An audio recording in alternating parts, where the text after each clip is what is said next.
Bonjour, nous sommes à l'atelier de la voix de Christy Caro, la talentueuse coach vocale. J'aimerais un petit peu revenir sur votre parcours.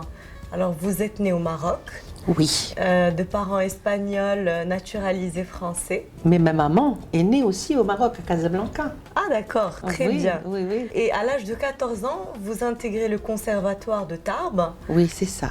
Vous faites également le concours régional que vous remportez avec brio. Oui. Et puis, vous vous lancez dans votre carrière de chanteuse jusqu'à arriver à l'Eurovision, jusqu'à vous présenter à l'Eurovision en 1984. Oui. En avant la musique, elle va redonner. Vous avez également côtoyé les plus grands, comme Aznavour pour ne citer que lui. Oui. Vous avez également fait de grands plateaux télé en Europe. Oui. Alors, on vous a vu coacher en 2008 les jeunes lauréats de Studio 2M. Ah oui. Parlez-nous de votre parcours jusqu'à en arriver à cette expérience. Alors, personnellement, quand je suis arrivée au Maroc, c'était pour moi l'inconnu, parce que bien sûr, c'est mon métier, le chant. Mais quand je suis arrivée au Maroc et que j'ai commencé à montrer ce que c'était aux gens de chanter, rentre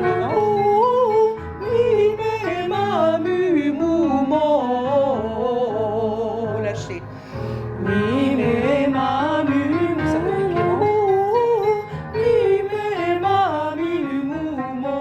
J'ai découvert une certaine passion de cet échange et de ce partage. Et je savais que c'était ce qu'il fallait que je fasse. Vraiment partager, donner mon savoir, qui a été bien sûr aussi l'exemple de d'autres personnes qui m'ont aidé dans ce métier. Et j'ai découvert ça et j'ai voulu continuer. Et est arrivé un monsieur qui, bien sûr, a créé cette émission et qui m'a demandé, bien sûr, de suivre les candidats qui seraient sélectionnés pour deuxième. Et alors là, ça a été une merveilleuse aventure de 10 ans où j'ai découvert énormément de talents, c'est vrai, et que je connais encore et que je côtoie encore. Et je suis vraiment ravie de ce que j'ai pu vivre avec eux, grâce au Maroc, à mon retour dans mes pénates. Nous sommes bien contents que vous soyez de retour ici. Merci.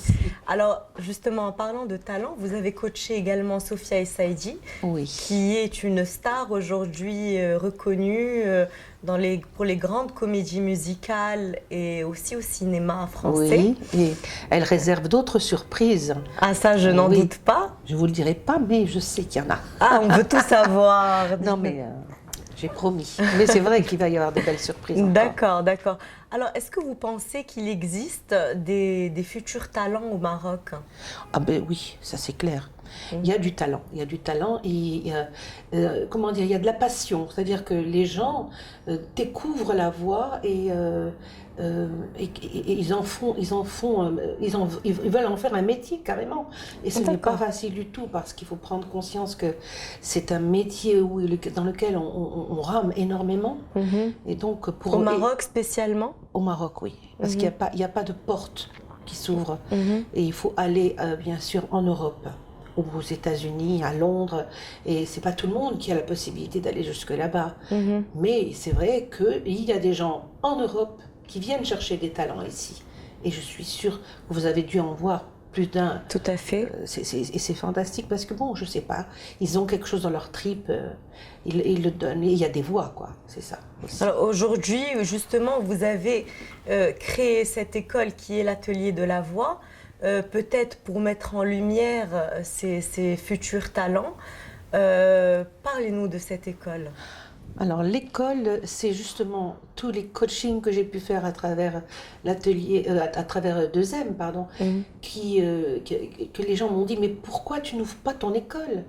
Et c'est quand mon fils est arrivé au Maroc, on s'est lancé dans cette aventure qui n'est pas finie. On commence juste à aller au-delà de... Il n'y a pas de retenue. À l'atelier de la voix, il est possible de tout faire. Avec la base de la voix, il y a aussi les instruments et il y a aussi le fait qu'on partage énormément avec beaucoup de gens et qui se passionnent pour ça et qui découvrent ce bonheur de chanter, de s'exprimer. Et voilà, ça c'est vraiment touchant. On se régale. Voilà. Justement, comme disait Aznavour, les artistes sont les pharmaciens de l'âme. Oui. Est-ce que vous pensez qu'on peut utiliser le chant comme thérapie? Ah oui, c'est clair. De toute façon, il n'y a pas que le chant. Et le chant, pourquoi? La musique. Parce que quand on chante, on a quelque chose qui se réveille en nous. Vous savez que notre corps est à 80% de l'eau. Et quand on émet une vibration, quand on émet une note, et que en plus on monte vers les aigus et vers les graves, on déclenche certaines choses en nous. C'est trop compliqué à expliquer, mais il y a quelque chose qui se passe et qui fait qu'il y a une hormone qui réveille le bonheur, la joie. La sérotonine. Et dans le bonheur et la joie, il y a aussi les émotions. Des émotions qui peuvent faire sortir beaucoup de larmes. Mais ces larmes, elles sont toujours un bienfait. Et donc on soigne à travers les larmes qu'on a pu sortir enfin, on soigne beaucoup l'âme, c'est vrai. Et les gens viennent beaucoup aussi pour ça, c'est pas pour faire carrière. Et c'est fantastique de pouvoir aider les gens, et ils m'aident aussi en même temps, parce qu'il y a un échange, ça ne marche pas autrement qu'à travers des échanges, tout ce qui se passe. Alors vous l'avez compris, Christy Caro est une guérisseuse de l'âme via le chant. Nous vous remercions beaucoup de nous avoir reçus chez vous. Vous êtes les bienvenus, vous revenez quand vous voulez. Nous n'hésiterons pas, merci. Je vous ferai chanter. Avec grand plaisir, avec grand plaisir. J'espère que vous trouverez en moi du talent. En tout cas, je vous remercie. Vous avez une voix rauque. Oui. Ça doit être intéressant à entendre. N'est-ce pas? On peut refaire une autre émission et vous chanterez. On verra ça avec plaisir, avec grand plaisir. Nous invitons nos chers internautes à nous rejoindre sur le site vh.ma et interagir avec nous sur tous nos reportages et articles. Vos suggestions sont les bienvenues. Merci beaucoup et à très bientôt.